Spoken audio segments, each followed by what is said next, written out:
Dear student, जैसा कि आप जानते हैं, मैं सेल्फ जितेंद्र कुमार वर्मा। हम आपको बॉटनी पढ़ाते हैं। आपका फर्स्ट ईयर है। आप देखेंगे जब कॉलेज खुलेंगे, जब मिलेंगे। अभी तो ऑनलाइन टीचिंग ही सहारा है, क्योंकि कोरोना फेज़ है और बार बार गवर्नमेंट की गाइडलाइन आती है कि घर में रहिए, सुरक्षित रहिए। तो अगर बाहर निकलेंगे तो इन्फेक्शन के चांस ज़्यादा रहते हैं। उसी प्रक्रिया के तहत हम लोग ऑनलाइन क्लासेस पढ़ा रहे हैं, जिसमें सीधा तरीका ये है कि आप सिलेबस लीजिए, बुक्स खरीदिए, देन जो चैप्टर पढ़ा रहे हैं तो उसको पहले पढ़िए किताब से, फिर इसको देखिए वीडियो को, देन फिर वापस समझिए। तो इस तरह की एक प्रक्रिया है जिसके आप पार्ट हैं और हम भी एक पार्ट हैं। तो उस तरह से पढ़ेंगे तो एग्ज़ाम में प्रॉपर वे में लिख पाएंगे, और आगे जब कम्पिटिटिव एग्ज़ाम देंगे तो बीएससी पे आधारित सिलेबस जो रहेगा, जैसे आरएस का होता है, राजस्थान फॉरेस्ट सर्विस का होता है, सिविल सर्विसेज का होता है, या एमएससी का प्री टेस्ट जो होता है उसमें भी बीएससी का आएगा। और भी कई एग्ज़ाम में जहाँ बॉटनी है उस जगह ये चीज़ें काम आएंगी। इस तरह से पढ़ने का तरीका है। तो इसी फेज को ध्यान में रखते हुए आप पढ़ेंगे तो ज़्यादा अच्छा आएगा, अच्छी पोजीशन गेन करेंगे। इस तरह से आपका सिलेबस है जो हम बताते हैं,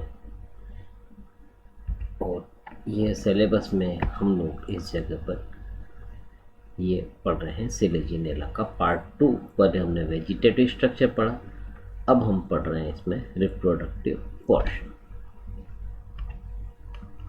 सिलेजिनेला का ये वर्गीकरण है जो हमने पहले बताया है कि टेरिडोफाइटा ग्रुप में है। देन विभाग इसका लाइकोफाइटा है। इन कैरेक्टर्स के आधार पे उप विभाग लिग्यूलोप्सिडा है, क्योंकि लिग्यूल इसमें प्रेजेंट है। ध्यान रखें, लिग्यूल संरचना जैसे हमने बताया था वेजिटेटिव स्ट्रक्चर में कि पत्ती के नीचे के पोर्शन पे ये होती है, ये उपस्थित है। सेलेजिनेलिज ऑर्डर में रखा गया है क्योंकि तने पर राइजोफोर प्रेजेंट है, और लघु और गुरु बीजाणु माइक्रो एंड मेगा स्पोरेंजिया उपस्थित है। सिलेजिनेसी में रखा गया है क्योंकि तना हर्बेसिए से श्यानी है, यानी कि प्रोस्टेट है।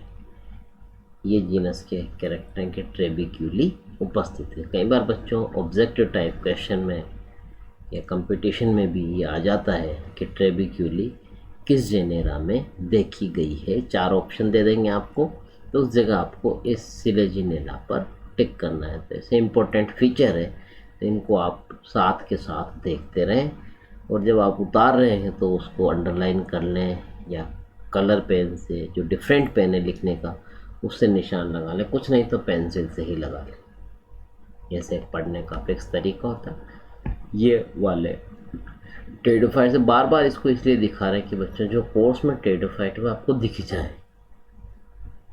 और जैसे साइलोटम है, ये इक्विसिटम है, ये सिलेजिनेला है, ये लाइकोपोडियम है, तो उसमें आपको पहचानने में आसानी रहे, मेमोराइज होते रहेंगे। और कलरफुल डायग्राम है बच्चों, तो बहुत आसान तरीका है ये, और याद आसानी से कलर्ड रहते हैं बजाय ब्लैक एंड वाइट डायग्राम के भी। ध्यान रखें, ये ऐसे ये टेरिडोफाइट्स हैं सारे जो कोर्स में आपके उसमें इसी तरह से इनके मॉर्फोलॉजी एंड रिप्रोडक्टिव बॉडीज दिखा रखी हैं। वही diagram Psilotum, lycopodium, Selaginella, equisetum.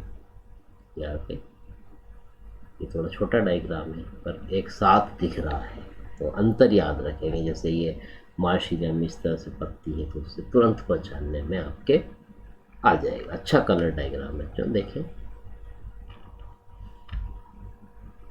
ये हमने इवोल्यूशन का डायग्राम पहले बताया था कि कैसे ब्रायोफाइट्स में ये इवोल्व प्रजातियां हैं जिसमें ये लक्षण पाए जाएंगे। इसका लगभग एस्टिमेशन ये करा गया। ये सीडलेट वास्कुलर प्लांट्स में ये करीब माने गए कि इतना इवोल्यूशन इस दौरान इनका उत्पत्ति हुई है, और ये सीड प्लांट्स में ये रही है। ये हमारा सिलेजिनल प्लांट है जिसको हम पढ़ रहे हैं। ये इसकी कायिक संरचना है जो कि पिछली क्लास में आपने पढ़ा है। ये राइजोफोर है, रूट है, पत्तियां हैं, और आगे चलकर ऐसा स्ट्रोबिलस बनता है जो कि रिप्रोडक्टिव पोर्शन है। तो अब हम जो ले रहे हैं वो रिप्रोडक्टिव पोर्शन पर ले रहे हैं। इस तरह से ये विकसित है। ये रिप्रोडक्शन सिलेजिनेला स्पोरोफाइट में प्लांट में 2 प्रकार का जनन होता है, वेजिटेटिव रिप्रोडक्शन कायिक प्रजनन और रिप्रोडक्शन बाय स्पोर्स। कायिक प्रजनन 3 प्रकार का है, बाय फ्रेगमेंटेशन विखंडन।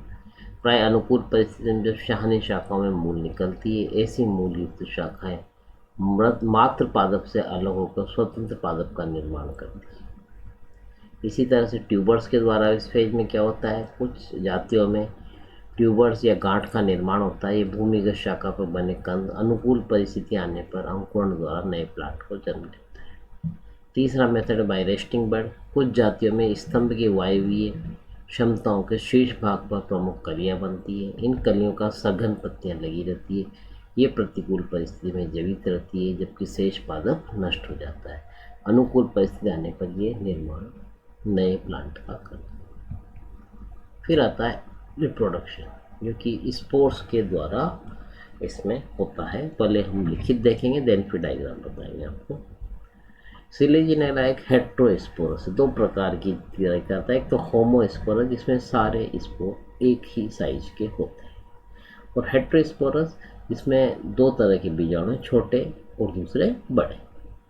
हेट्रोस्पोरस पादप है क्योंकि इसका स्पोरोफाइट 2 प्रकार के बीजाणु, लघु बीजाणु एवं गुरु बीजाणु का निर्माण करता है, जो आकस्मिक दृष्टि से आकारिक दृष्टि से असमान होते हैं। लघु बीजाणु आकार में छोटे होते हैं, जबकि गुरु आकार में बड़े होते हैं। गुरु मीन्स मेगा और लघु मीन्स माइक्रोस्पोर। दोनों टर्म याद रखें बच्चों, इंग्लिश और हिंदी, क्योंकि आगे चलकर कई जगह इंग्लिश की आपको आवश्यकता भी रहेगी। इन बीजाणुओं का निर्माण क्रमशः लघु बीजाणुधानी, लघु का निर्माण जो होगा उसको लघु बीजाणुधानी करेंगे। माइक्रोस्पोर का है ना, माइक्रोस्पोरेंजियम में अभी डायग्राम भी आएगा। गुरु बीजाणुधानी में गुरु बीजाणु का होता है। इसकी संख्या में भी अंतर है।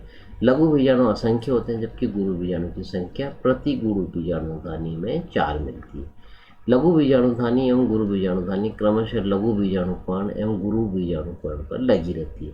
ये बीजाणुपर्ण संघनित होकर कोन का निर्माण करती है। इस तरह से ये है, यहाँ पे हमने दिखाया लघु बीजाणुपर्ण है ये वाला, और ये ऊपर इस तरह से कोन की फॉर्म में बन जाएगी। सिंगल संरचना अगर देखें तो ये इस तरह की लघु बीजाणुपर्ण। ये गुरु बीजाणुपर्ण, इसमें बड़े बीजाणु धानी लगती है, यहाँ छोटी वाली छोटी स्पोर बनाने वाली लगती है। स्ट्रोबिलस या कोन। सिलेजिनेला की ज़्यादातर जातियों में स्पोरोफिल पादप की मुख्य शाखा या पार्श्व शाखाओं पर संघनित होकर कोन का निर्माण करती है। प्राय स्ट्रोबिलस बनने के बाद शाखा की कायिक वृद्धि रुक जाती है, यानी कि अपेक्स पर यह दिखाई देगी। अपवाद स्वरूप इनमें वृद्धि जारी रहती है। यह शीर्ष भाग के कम से, तो इस तरह की ये स्थिति है बच्चों। जैसे ये गुरु बीजाणुधानी, तो ऐसे इसमें 4 बने, ये गुरु बीजाणुपर्ण कहलाएगी। ये जो संरचना छोटी सी, ये लिग्यूल है। यहाँ पर कुछ प्रजाति में ऐसे नीचे की 2 ये रहेंगी बड़ी और बाकी छोटे स्पोर्स वाली। कुछ में यह है, जैसे क्राउसियाना मेन स्पीसीज काफ़ी पाई जाती है, इसमें एक ही रहेगी ये मेगा वाली और बाकी माइक्रो वाली। इस तरह की स्थितियाँ रहती हैं। प्राय लघु एवं गुरु बीजाणुपर्ण एक ही कोन में लगते हैं, परंतु कुछ जातियों में ऐसे ऐसे वेरिएशन देखा गया है। अब जहाँ तक रहा मामला स्पोरेंजिया का, इस बीजाणुधानी का परिवर्धन लघु एवं गुरु बीजाणुधानी दोनों का परिवर्तन यू स्पोरेंजिएट प्रकार का होता है, यानी कि ग्रुप इनिशियल से ये बनती है, अर्थात ये प्रारंभिक कोशिकाओं के समूह से विकसित होती है। यह विकास बीजाणु मात्र कोशिका बनने तक समान होता है। बीजाणुधानी की प्रकृति स्तंभिक बीजाणुधानी शंकु अक्ष से उत्पन्न होते हैं, अर्थात अथवा पर्णिल बीजाणुधानी पत्ती के आधार से उत्पन्न होते हैं। सर्वप्रथम बीजाणुधानी प्रारंभिक पेरिक्लाइनल डिवीजन द्वारा बाहर की ओर जैकेट इनिशियल तथा अंदर की ओर आर्चीस्पोरियल सेल्स का निर्माण करती है। जैकेट प्रारंभिक कोशिकाओं में एंटीक्लाइनल एवं पेरिक्लाइनल, यानी कि परिधि के अगेंस्ट वाले 90% एंगल पे ये डिवीजन परिणत विभाजन एवं पेरिक्लाइनल परिधि के साथ साथ विभाजन द्वारा द्विस्तरीय बीजाणुधानी जैकेट बनता है, जबकि प्रप्रसूतक आर्चीस्पोरियल कोशिकाओं में कई अनियमित विभाजन से स्पोरोजिनस टिश्यूज का निर्माण होता है।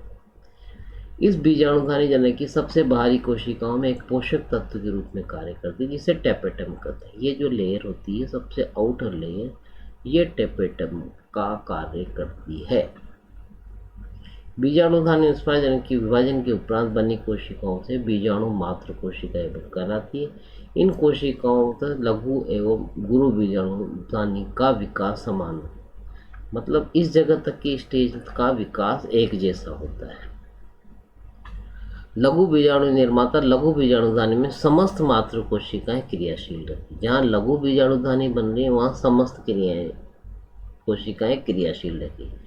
और गुरु बीजाणुधानी निर्माण करने वाली कोशिकाओं में से एक बीजाणु मात्र कोशिका ही सक्रिय रहेगी। तो उसमें एक ही सक्रिय रहेगी और बाकी में दूसरी माइक्रो वाली में सारी सक्रिय रहती है। तो एक सक्रिय रहेगी तो इसको क्या कहेंगे, बीजाणु कोशिका, गुरु बीजाणु मात्र कोशिका। जिससे बनेगी उसको क्या कहेंगे, मदर सेल्स। जिससे अर्धसूत्री विभाजन के फलस्वरूप 4 बीजाणु बनेंगे जो अगुणित रहेंगे। कुछ कोशिकाओं में 4 में से 2 या 3 नष्ट हो जाते हैं, जबकि सिलेजिनला स्पेस्टिस में गुरु बीजाणुधानी में बीजाणु मात्र कोशिका विभाजन पर क्रियाशील गुरु बीजाणु को पर्याप्त पोषण मिल जाता है। इसलिए साइज में ये लघु बीजाणु की तुलना में कहीं बड़े होते हैं। परिपक्व स्थिति में क्या स्थिति है, माइक्रोस्पोरेंज। ये सवृंत लाल, भूरे या पीले रंग की अंडाकार या गोलाकार संरचना है। इसका जैकेट द्विस्तरीय होता है, जिसकी बाहरी स्तर की अरीय भित्तियों में स्थूलन पाया जाता है, जबकि भीतरी स्तर की कोशिकाएं पतली भित्ति युक्त होती है। इसके अंदर इससे टेपेटम परिपक्व होने पर नष्ट हो जाती है। बीजाणुधानी का छोटा व्रंत मिलता है, जिसके द्वारा लघु बीजाणु पर्ण से जुड़ा रहता है। तो लघु बीजाणुधानी में कई लघु बीजाणु मिलते हैं। ये इस तरह से डिवीजन हुआ। स्पोरेंजियन इनिशियल, डिवीजन हुआ आउटर, और ये इनर आर्चिस्पोरियल से। इसमें कहीं पेरी और एंटीक्लाइनल होके ये डबल लेयर्ड सेकेट सेल बनी, और इसमें ट्रांसवर्स और लॉन्गिट्यूडनल डिवीजन होगी स्पोरोजिनस सेल्स। फिर बाहर की जो पेरिक्लाइन डिवीजन से बाहर की से कोशिका टेपेटम, ये पोषक सेल बनाई, और ये वाली सेल जो है वह स्पोर मदर सेल्स का कार्य किया, जिससे आगे चलकर स्पोर डेवलप हो। ये इस तरह की स्थितियाँ होती हैं सिंगल लघु बीजाणुधानी में। और ये इस तरह से गुरु बीजाणुधानी में 4 बन, 3 यहाँ दिख रहे हैं बच्चों, और चौथा जो है वो पीछे की तरफ है, जो कि अपनी इमेज में इसमें नहीं दिखेगा। गुरु बीजाणुधानी ये बड़ी सवृंत प्राय भूरे रंग की 4 पालीवत संरचना है, जिसके अंदर 4 बड़े गुरु बीजाणु होते हैं, जिसे गुरु बीजाणु कहते हैं। ये प्रत्येक पाली में मिलते हैं। गुरु बीजाणुधानी की भित्ति भी द्विस्तरीय होती है। परिपक्व बीजाणुधानी के जैकेट के ऊपर की भाग की कोशिकाएं स्पर्श रेखीय तल से टूटती हैं, तथा बीजाणुधानी के आधारी भाग की कोशिकाओं के संकुचन से बीजाणुओं पर दबाव पड़ता है तथा बीजाणु मुक्त हो जाते हैं। युग्मकोद पीढ़ी की शुरुआती संरचना सिलेजिनेला हेटेरोस्पोरस पादप है, अतः इसके लघु और बीजाणु गुरु बीजाणु बनते हैं। लघु बीजाणु नर युग्मकोद्भिद बनाते हैं, जबकि गुरु बीजाणु मात्र युग्मकोद्भिद बनाते हैं। इन दोनों प्रकार के बीजाणुधानी के स्फुटन से पूर्व ही अंकुरित होने लगते हैं।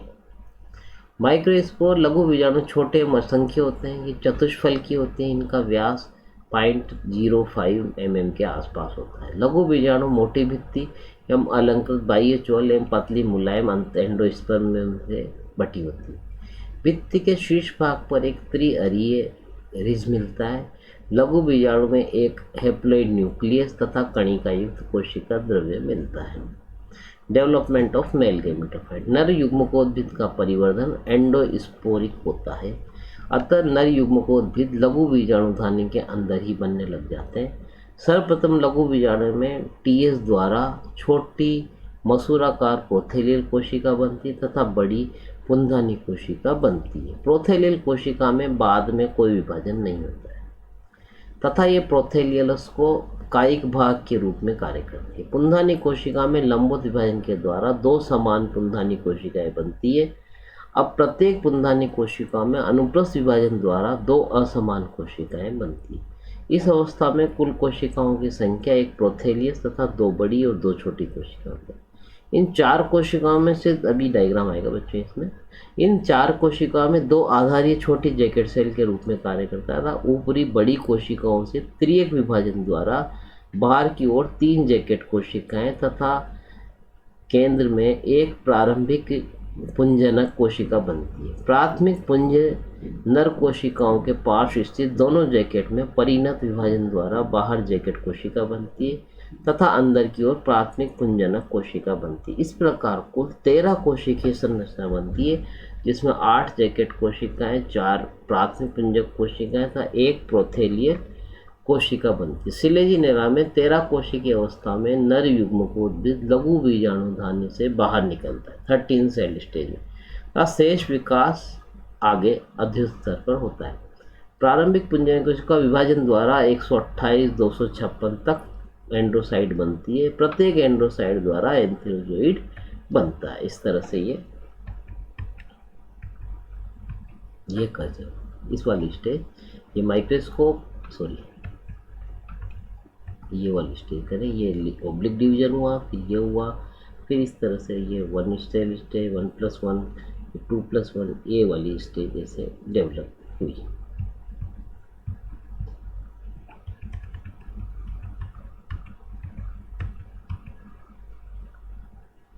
फीमेल गैमेटोफाइट ये मेगास्पोर ये लघु बीजाणु की तुलना में बड़े होते हैं। इनका व्यास इतने तक होता है। इसकी आकृति चतुष्फल की होती है। मादा युग्मकोद्भिद का अंकुरण भी गुरु बीजाणु के भीतर शुरू हो जाता है। विभिन्न जातियों में गुरु बीजाणु का विमोचन की अलग अलग अवस्थाएं होती है। क्रोसियाना के अध्ययन मादा युग्मकोद्भिद का परिवर्तन वर्णन किया। अतः कैम्पबेल द्वारा वर्णित वर्ग सर्वप्रथम गुरु बीजाणु साइज में वृद्धि करता है। कोशिका द्रव्य पतली वृत्त के रूप में इकट्ठा होता है। केंद्र में एक बड़ी रिक्तिका बन जाती है। केंद्र में लगातार कई मुक्त विभाजन होते हैं। कई मुक्त केंद्र बनते हैं जो परिधि में व्यवस्थित हो जाते हैं। शीर्ष भाग पर केंद्रों की संख्या तुलनात्मक ज़्यादा होती है। धीरे धीरे गुरु बीजाणु जीव द्रव्य के बढ़ने से केंद्रीय रिक्तिका का आकार घटकर अंत में समाप्त हो जाता है। इसके बाद केंद्रकों की मध्य भित्ति बन जाती है। सर्वप्रथम शीर्ष भाग में त्रिअरीय कटक के नीचे भित्ति बनना शुरू हो जाती है तथा 2 से 3 स्तरीय कोशिकीय ऊतक बन जाते हैं। ये ऊतक शेष बहुकेंद्रीय भाग से एक डायफ्राम द्वारा अलग हो जाता है। यह जनन क्षेत्र कहलाता है। आधारीय मुक्त केंद्र की भाग भित्ति निर्माण कर कोशिकीय हो जाता है। यह कोशिकाएं बड़ी एवं स्टार्च युक्त होती हैं, अतः यह क्षेत्र स्टोरेज रीजन कहलाता है। इस अवस्था में बीजाणु भित्ति त्रिअरीय कटक द्वारा फट जाता है तथा जनन क्षेत्र अब ढका रही रहता है। इस खुले क्षेत्र में क्लोरोफिल का निर्माण होता है और कुछ कोशिकाएं स्त्रीधानी आरंभिक के रूप में कार्य करती है। इस अवस्था में ही गुरु बीजाणु बीजाणुधानी से मुक्त होते हैं और नीचे गिरने पर अधो स्तर पर खुले भाग की कुछ कोशिकाओं से राइजोइड बनते हैं।